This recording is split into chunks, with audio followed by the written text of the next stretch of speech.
Welcome to this Tenant Skills Workshop offered by CVOEO's Vermont Tenants program. Vermont Tenants offers classes, housing advocacy at the local and state level, and a statewide hotline. Please feel free to call our hotline at any time while renting, or if you'd like a lease review prior to renting, 802-864-0099. You can find additional workshops at www.cvoeo.org/learn/renters-workshops. This workshop is organized in 3 sections. The first, Prepare for Moving In, includes understanding your lease, ensuring you get your security deposit back, and seeking help if you face illegal discrimination in your housing search or residence. Second, in Maintain a Rental, we'll explore how to ensure respect for your privacy, get repairs done, and manage guests. The last, Prepare for Moving Out, focuses on expecting and providing proper notice to terminate and how to prevent an eviction. Vermont Tenants is best known as a statewide tenant hotline. You can call us anytime for free if you have questions about any issues that come up in your rental. This phone number is the most important thing you need to remember from this workshop. It will give you access to all of the information shared today and more. Today will be an introduction to your basic rights and responsibilities as a renter in Vermont. We cannot cover every specific circumstance that might come up in your rental, but we hope that this class provides you with core information you need to know as a renter. Over and over again today, I'm going to say, if this happens to you, call our hotline. Before we start today, I want to talk about why this workshop is so important. Vermont, like most of the country, is in the middle of a serious housing crisis, and this means that it can be very hard to find and maintain safe, stable, and affordable housing here. The more information you have about your rights and responsibilities, the more successful you are likely to be in your rental. The vacancy rate is how many apartments out of 100 are, on average, open and available to be rented at a given time. This number fluctuates across the state, but is well below what is generally considered healthy, which is 5 to 8%. The most recent average in Chittenden County was less than 1%, but it is 0% in apartments with 3 or more bedrooms and in affordable housing. That means you either have to get very lucky or be on a wait list to get into this kind of housing. The next section focuses on information you will need when moving into a rental. Generally, tenants and landlords enter into either a fixed-term lease or agree to rent month to month. One of the benefits of a fixed-term lease is that it secures your housing for the length of the lease. Frequently, it is a year, but it can be any time frame described in the lease. Renting month to month means, with proper notice, either you or your landlord can terminate your rental agreement at any time. Many fixed-term leases turn into month-to-month agreements after the initial lease period. Tenants are responsible for abiding by the terms of their lease, even if they seem unreasonable. If a lease says you have only 1 parking space in the driveway, you cannot use 2 parking spaces, or you could be evicted. Read your lease carefully before you sign it. You can call us to ask about sections that seem unreasonable to you or that you don't understand. Oral agreements are legal in Vermont, but written leases help provide clarity, both for you and for a judge if you have to go to court. The length of a lease is the difference between security and flexibility. A longer lease means you have secure housing for a longer time, but it also means you can't move without consequences. Once you sign a lease, you are responsible for the rent for the full length of the lease. Your landlord may agree to let you out of a lease early if someone else is ready to move in, but they don't have to. Read each term or section of the lease to understand the landlord's expectations and determine if you can meet each one. Not meeting an expectation, such as smoking in a non-smoking apartment or allowing other people to live with you who are not on the lease, may cause you to be evicted. There are 2 example lease conditions that need to be emphasized. If you have a signed lease, when a building sells, your lease is transferred to the new building owner who becomes your new landlord. Your old landlord must transfer your security deposit to your new landlord to hold until you move out. If you rent month to month and your landlord has a signed purchase and sale agreement, you can be given 30 days notice to move. Sometimes a lease includes a term stating that upon sale of the building, the landlord can give 30 days notice and the tenant has to move, even within the lease period. This term is not enforceable, but you should request that the landlord remove it from the lease so both you and the landlord have a clear understanding.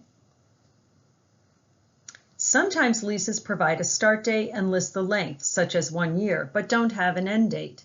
Without an end date, the landlord can give proper notice but ask a tenant to move on the 25th or 15th or 20th or whatever of the month. Where will you go until you can lease up again on the 1st of the month? Ask the landlord to put in a clear end date that works for you. Security deposits are intended to be a kind of insurance policy for the landlord to help cover any damages or expenses a tenant is supposed to cover.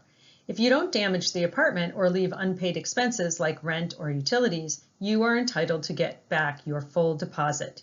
In most of the state, a deposit can be whatever the landlord likes. In Burlington and Brattleboro, it cannot be more than 1 month's rent. Last month's rent, key deposit, etc. are all considered deposits. That means that a landlord in Burlington or Brattleboro cannot charge you first month's rent, last month's rent, and a deposit. The deposit does not equal the last month's rent and should not be used as such. Taking pictures of your apartment before you move any of your things in can be a good way to create a record of the conditions in case you disagree about who caused damages when you moved out. Make sure to take pictures of any damages and email them to yourself or get them printed with a date stamp on them. You can also use the walkthrough checklist provided on the Vermont Tenants website or call the hotline for a copy. This is something you can do with your landlord or on your own. Keep a copy for your records and send one to the landlord. Be sure to back up your photos. Take pictures after you move out as well. You are responsible for leaving the apartment, quote, broom clean, and for providing them with a forwarding address to send your deposit to. Your landlord has 14 days after you have notified them you moved out to go through the unit, determine what things need fixing, determine the cost of fixing them, and send you an itemized list of the deductions plus your remaining deposit. In Burlington, they must return your deposit with interest. If they do not return the deposit or an itemized list within 14 days, they forfeit their right to recover costs through your deposit. They would have to take you to small claims court to get their money at that point. If you think that your landlord is unfairly deducting money for damages you did not cause, or is just not returning your deposit, you can take them to small claims court. A good first step might be to ask the Consumer Assistance Program to send a letter to your landlord to remind them of the law and encourage them to return your deposit. We have a sample letter on our website that you can use for this as well. In Burlington, if your landlord does not return your deposit, you can take them to the Housing Board of Review. If you can show that your landlord is willfully withholding your deposit, you can be awarded twice the amount of the deposit. Burlington also has a property database that can be a good resource for researching properties that are advertised for rent. Let's look at an example situation. Alicia moved out of her apartment 3 weeks ago after cleaning the fridge, stove, and bathrooms as well as vacuuming. She feels she left the place cleaner than it was when she moved in, but the landlord is withholding most of her deposit, saying, quote, the carpets need a professional clean. What are Alicia's options? We strongly suggest approaching disputes with a problem-solving approach, in a way looking for a win-win solution for you and your landlord. This approach might leave you with a favorable landlord reference even if you had disagreements. First, check the lease. Does it state that the tenant will pay for a professional clean on move-out? If so, and Alicia signed it, she has to pay. If not, then Alicia can try talking to the landlord. It can help if she has pictures to show that she is leaving the apartment in as good or better condition than when she found it. If she rented in Burlington, she can request to go before the Burlington Housing Board of Review for a judgment. If outside of Burlington, she can file a claim in small claims court. Fair housing is the right to equal opportunity in housing choice and the right to rent, buy, or finance a dwelling free from discrimination. Fair housing is important because where you live determines where your children go to school, the ease of getting to work, healthcare, and recreation, what kind of physical danger you may be exposed to, or a positive physical environment. Having enough quality, affordable housing is good for the community, and it ensures it is a good place for future businesses to locate, promotes economic growth and welfare for all, and builds community connections and support. Fair housing laws apply to most residential dwellings and all advertising and statements. There are a few exemptions. These include owner-occupied triplex duplexes, or just a duplex in Burlington, religious housing, senior housing, rental units which would be too small for the family desiring to live there based on applicable occupancy standards, not landlord perceptions. Discrimination in housing based on membership in the following protected classes is federally prohibited in all of the U.S. Disability, race, sex, color, national origin, religion, and family status, meaning whether you have children. In the search for housing, particularly in a tight rental market, you may face discrimination. Federal and state laws protect renters and those looking to buy a home from many kinds of discrimination. Housing discrimination has been a serious problem for the entire history of our country, and it continues today. It is also severely underreported. The U.S. Department of Housing and Urban Development estimates that more than 2 million instances of housing discrimination occur each year, but fewer than 1% are reported. Many people are unaware that they have been victims of housing discrimination. Testing performed by the Housing Discrimination Law Project of Vermont Legal Aid shows that housing providers generally disfavor African American renters, renters of foreign origin, renters with children, and renters with disabilities. Accessibility audits on newly constructed multifamily housing units indicated that as many as 70% had minor issues with compliance and another 10% had significant compliance issues. Just over half of the housing complaints received by the Human Rights Commission in Vermont are on the basis of disability, followed by familial status, then race and color. Several complaints allege discrimination on multiple areas. Similarly, with Vermont Legal Aid, 68% of complaints are related to disability and reasonable accommodation, followed by discrimination against African Americans, including immigrants, 16%, and minor children, 12%. Additionally, Vermonters have extra protections based on citizenship, immigration status, whether they receive public assistance, such as 3 squares or a Section 8 voucher, gender identity or sexual orientation, whether they are married or not, their age, and if they are victims of abuse, sexual assault, or stalking. Here's an example regarding family status. Housing can't be denied, nor can different rules or terms be applied due to the presence of minor children. Families cannot be steered away from or towards certain units or properties. Reasonable occupancy standards apply, however. As a general rule, occupancy standards limiting tenants to 2 people per bedroom do not violate fair housing laws, though this may not be true in all cases. However, rules that limit the number of children per housing unit instead of the total number of people per housing unit are discriminatory.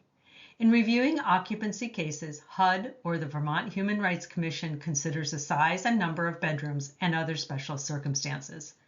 Note that receipt of public assistance includes Section 8 vouchers.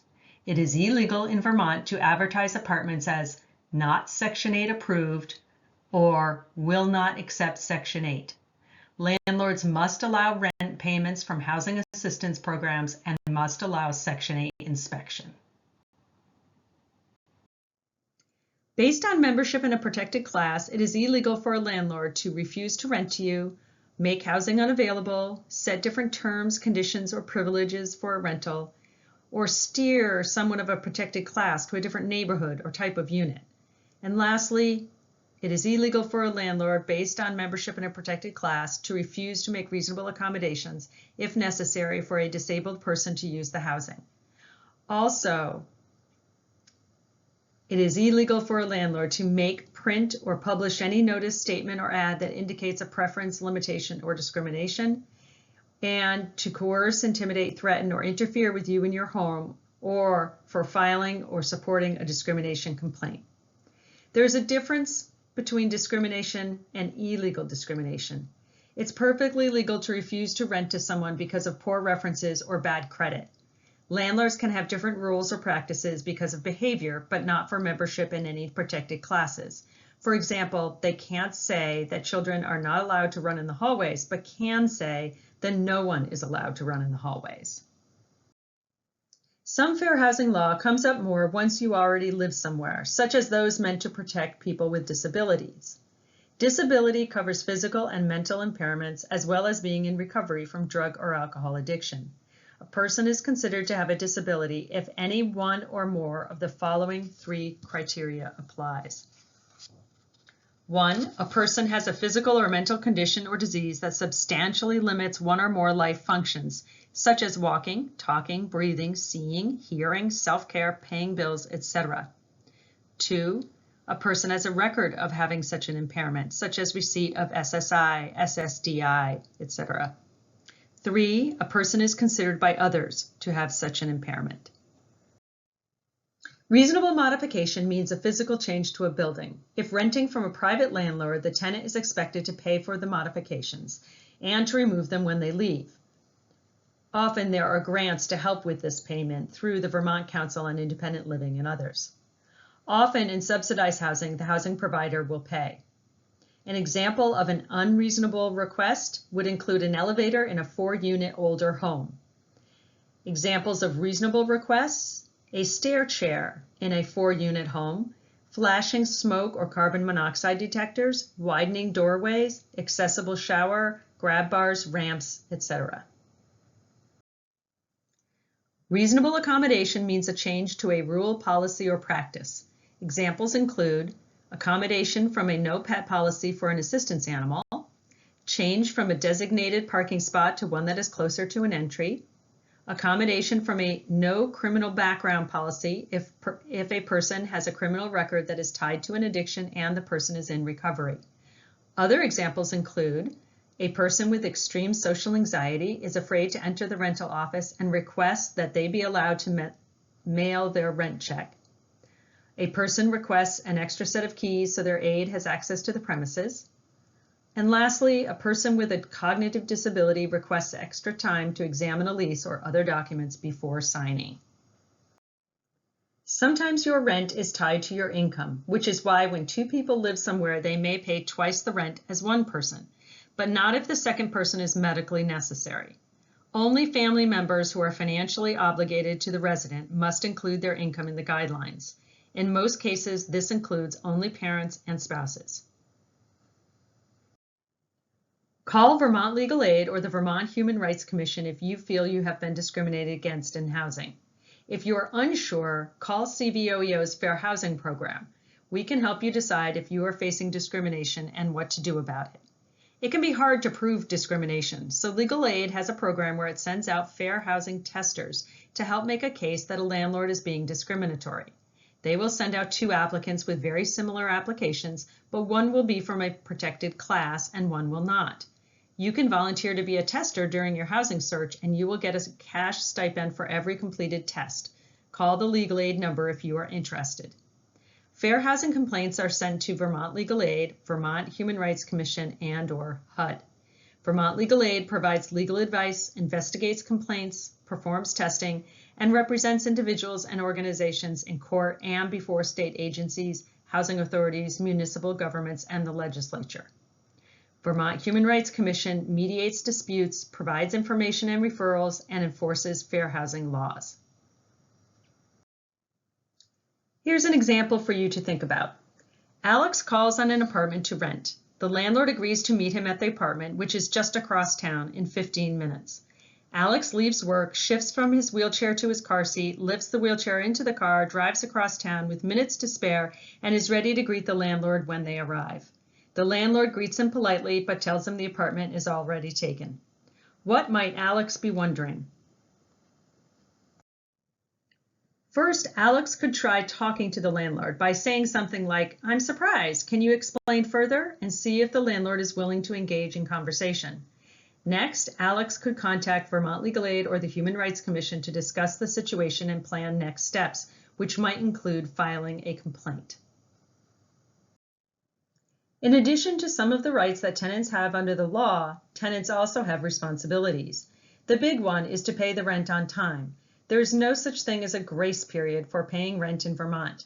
Whatever day the rent is due in the lease is the day you have to have paid it by. If you are late, your landlord can legally start eviction proceedings. It's important to try to find apartments that are within your budget. Financial classes at CVOEO can help you figure out what that means for you and can help you problem solve finding a place to live in such an expensive market. There is also some help at CVOEO for emergency expenses like heating costs or back rent to prevent homelessness. So please come to us before you can't pay your rent or are facing an eviction. And again, you can always call the hotline for information and a referral. Once you move into an apartment, you take possession of that unit. It becomes your home. That means the landlord cannot come over whenever they want and cannot throw you out or change the terms of your agreement, like raise rent, without proper notice. The law says that courts and judges are the final mediators when landlords and tenants cannot agree about these core issues. Landlords may only enter for 4 reasons. 1, when necessary to inspect the premises. 2, to make necessary or agreed repairs, alterations, or improvements. 3, to supply agreed services. Or 4, to exhibit the dwelling unit to prospective or actual purchasers, mortgagors, tenants, workers, or contractors. A landlord may enter anytime if a tenant agrees. With 48 hours notice and between the hours of 9 a.m. and 9 p.m., a landlord can enter to perform an inspection, make a repair, provide a service, or show the unit. A landlord may only enter the dwelling unit without consent or notice when the landlord has a reasonable belief that there is imminent danger to any person or to property. Landlord notice for accessing a rental unit can be by phone, text, or written note. If your landlord does not respect your privacy, first try talking to them and reminding them you have a right to privacy in your rental home. If that doesn't work, you can use a sample letter from our website to send them written notice reminding them of the law and requesting that they follow it. Keep a copy of your letter for your records. If that still doesn't work, please call the hotline for advice on next steps. And of course, if the situation is dangerous and you feel threatened, please call your local law enforcement agency. Tenants have a right to safe and decent housing and a right to report free from retaliation. Safe and decent housing is described in detail in state and municipal housing health codes. Every town has an official whose job it is to come to your apartment and inspect for code violations if you would like. They can order your landlord to make repairs, and the law protects you if your landlord tries to retaliate against you for calling a city official, including if they try to evict you, raise your rent, or change the terms of your rental agreement. Tenants have a responsibility to be the eyes and ears for the landlords. Since landlords cannot come into a tenant's apartment whenever they please, tenants are responsible for notifying them when things need to be fixed.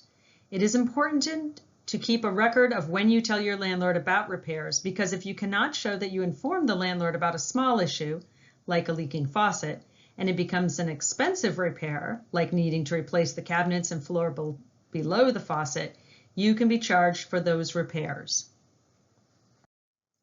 It is always the landlord's responsibility to make repairs in rental units.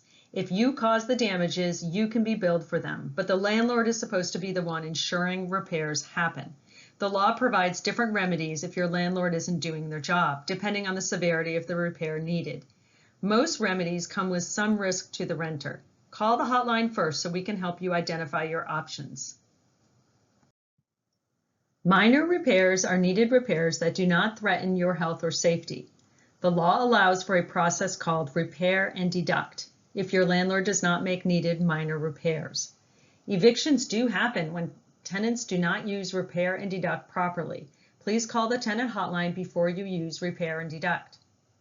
These repairs are not covered by housing codes. They are not considered a threat to a tenant's safety, but it is still the landlord's responsibility to make the repairs. These repairs are for things that would bring the landlord into compliance with the original agreement the tenant made or lease they signed. In every case, you need to notify your landlord of the problem and give them 30 days to fix it on their own. After those 30 days, you have the right to get it fixed yourself as long as it isn't a repair that requires a licensed contractor. The repair must also cost less than half a month's rent. It's important to put that request for a repair in writing so you have a record to show you did do it. Keep a copy of that letter for your own records. We have a sample letter on our website that you can use. Email is not always recognized in court as written notice. This is especially true if you do not have a record that your landlord responded to the email. Sending a letter certified mail and keeping the receipt with proof that the letter was picked up is best. Examples include the following. Your kitchen has cabinets and slowly the screws on the cabinet doors start stripping out and the door falls off. You could use repair and deduct to buy wood filler and new screws and fix it yourself. Your landlord agreed to pay for plowing in the lease, but no one is coming to plow the driveway after snow. You could use repair and deduct to pay a plowing company to come plow. In this example, by not plowing, the landlord is not fulfilling their obligations under the contract and the apartment is not accessible for emergency purposes.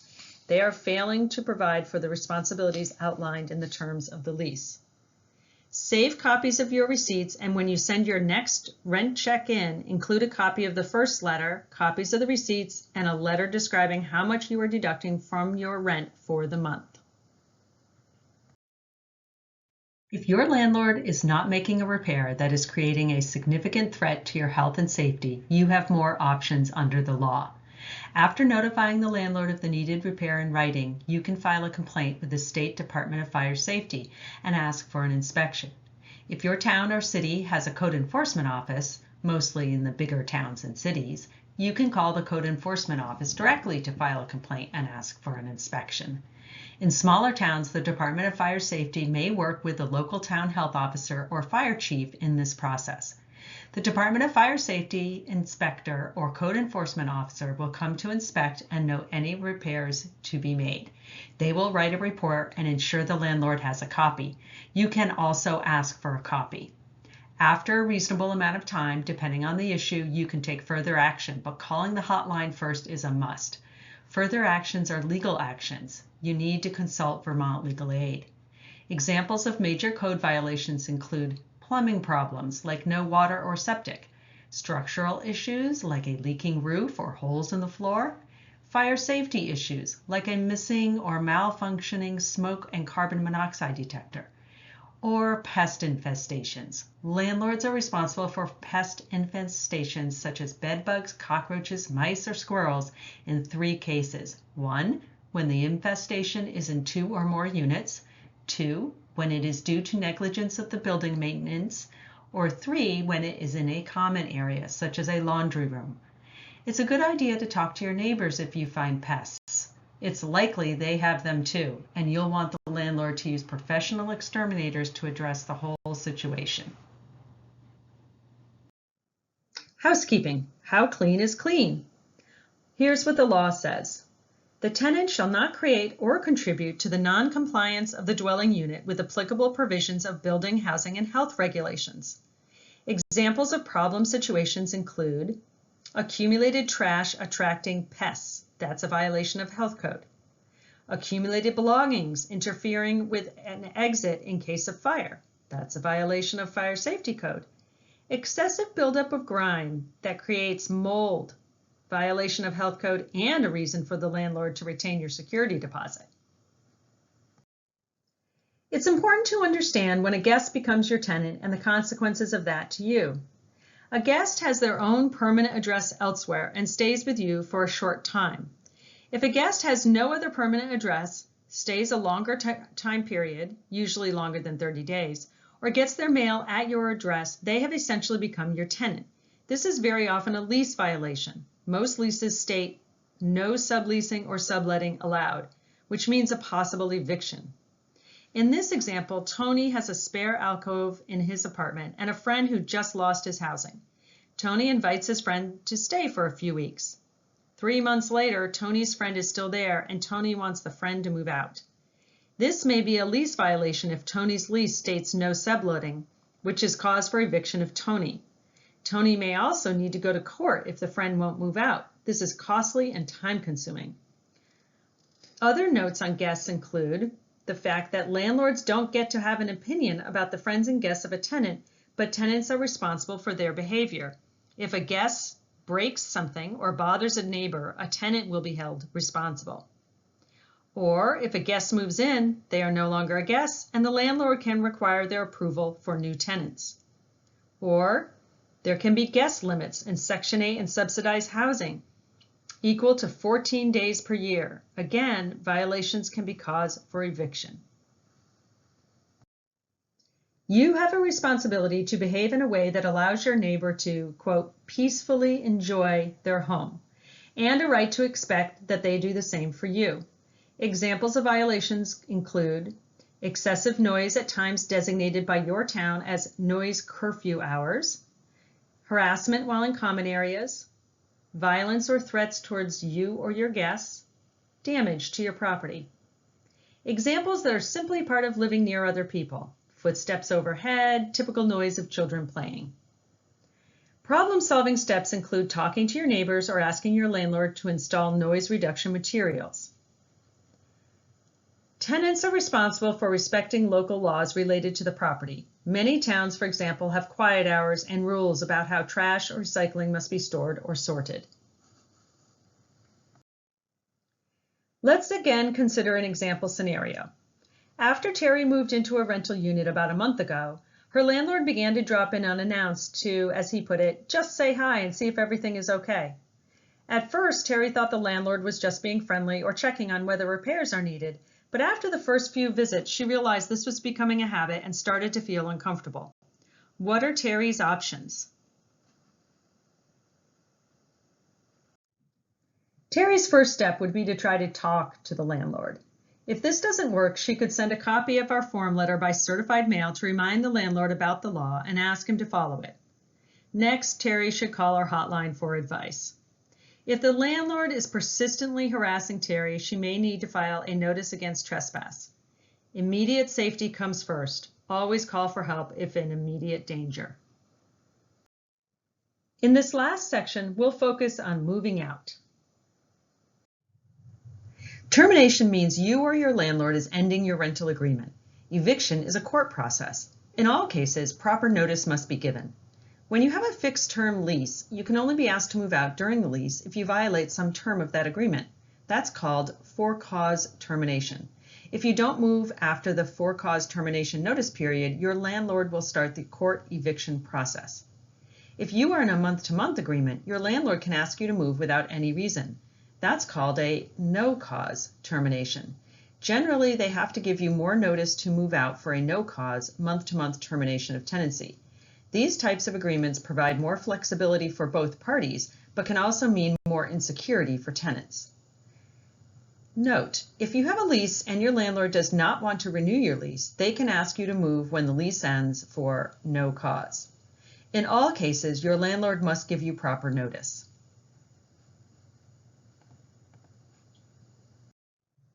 Landlords cannot evict tenants. It is illegal for a landlord to shut off utilities, move out the tenant's belongings, or change the locks to get a tenant to move out.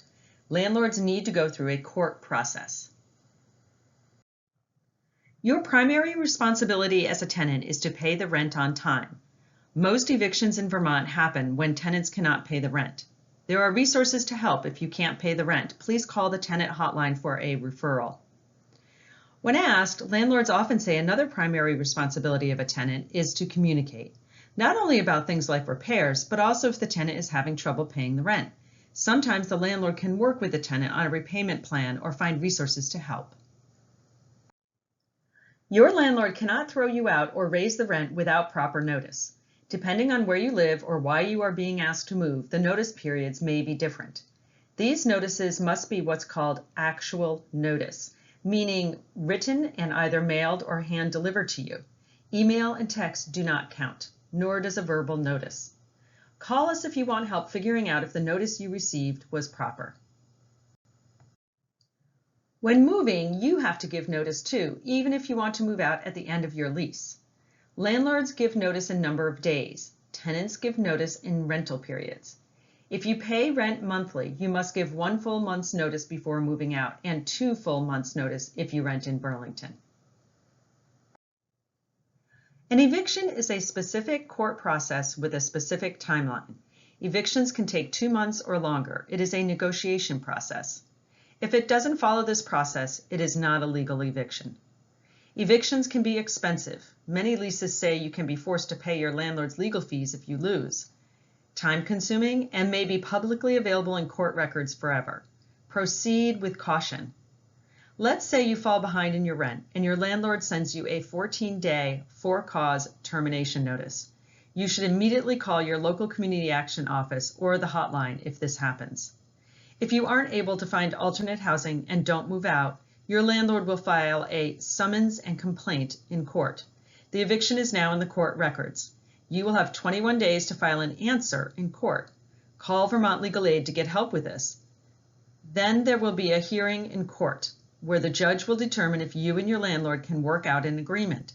If not, the judge will issue a writ of possession and you will have 14 days to move. If you don't move, the sheriff will come to remove you, and only you. Your belongings will be stored for a very short time and you may have to pay to get them back. During the process, there may be other motions made in court, such as a motion to pay rent into court. It is very important to pay attention to all court documents, to seek help and respond as needed to each one. Otherwise, the judgment may happen more quickly and not in your favor.